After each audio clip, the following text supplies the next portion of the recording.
नमस्कार मंडळी. माणसाच्या जीवनासोबतच त्याचा मृत्यूही येतोच. या पृथ्वीवर आलेला प्रत्येक माणूस हा कधी ना कधी जाणं हे तर निश्चितच आहे. हे सत्य मानवाला सहन करता येणं अवघड असल्या कारणाने भगवंतानेही अवतार घेऊन मानवी देहाचा त्याग केला आहे.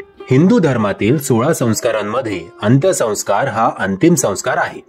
या संस्कारात पृथ्वीवरील जीवनकाळ पूर्ण केल्यानंतर जेव्हा व्यक्तीचा आत्मा शरीर सोडून दुसऱ्या शरीरात प्रवेश करण्यासाठी परत जातो तेव्हा मृत शरीरावर अंत्यसंस्कार केले जातात. अंतिम संस्कारात वेद मंत्रांसह मृतदेह अग्नीकडे सोपवला जातो. शास्त्रात असे सांगितले आहे की अग्नीमध्ये जळल्यानंतर शरीर पंचतत्वांनी बनते आणि पुन्हा त्या पंचतत्वांमध्ये सामील होते. परंतु ही अग्नी आत्म्याला जाळू शकत नाही. त्यामुळे देह जाळल्यानंतरही आत्म्याचं अस्तित्व असतं आणि तो मृत्यूपासून मृत्यू संस्कारापर्यंतची सर्व कर्म स्वतःच्या डोळ्यांनी पाहत असतो. अंत्यसंस्काराच्या वेळी मृतदेह अग्नीच्या स्वाधीन केल्यावर ज्या पलंगावर बारली स्मशानभूमीत नेण्यात आली होती त्याच पलंगावरील बांबू काढून मृतदेहाच्या डोक्यात दुखापत केली जाते. ज्या क्रियेला क्रोनियल क्रिया असं म्हणतात. याने सांसारिक आसक्तीत अडकलेला प्राणी देहाच्या बंधातून मुक्त होतो असे म्हणतात.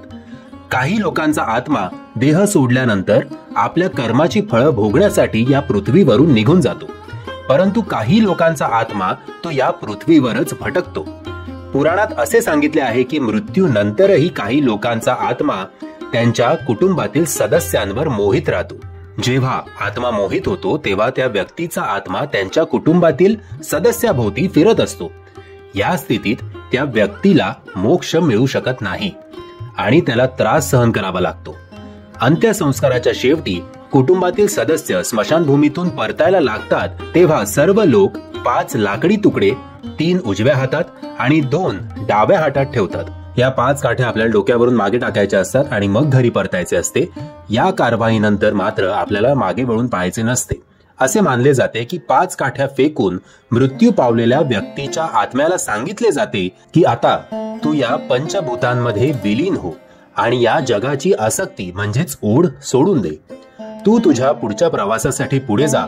आम्ही सर्वांनी आता तुझा त्याग केला आहे. अशा प्रकारे मृतदेहावर अंत्यसंस्कार करून मृताच्या आत्म्याला संदेश दिला जातो की आता जिवंत लोकांशी आणि त्याच्या कुटुंबातील सदस्यांशी सर्व संबंध तोडण्याची वेळ आलेली आहे. दुसरीकडे मागे वळून पाहण्याचा अर्थ असाही आहे की तुम्हाला त्या मृत व्यक्तीची ओढ, तुम्ही अजून ते संबंध तोडू शकला नाही आहात. त्यामुळे या आसक्तीपासून मुक्त होण्यासाठी अंत्यसंस्कारानंतर परत मागे वळून पाहू नये. अंत्यसंस्कार करून परतताना लोकांना मार्ग बदलावा लागतो. म्हणजेच ज्या मार्गाने त्यांनी मृतदेह नेला होता त्याच मार्गाने त्यांनी परत जाऊ नये.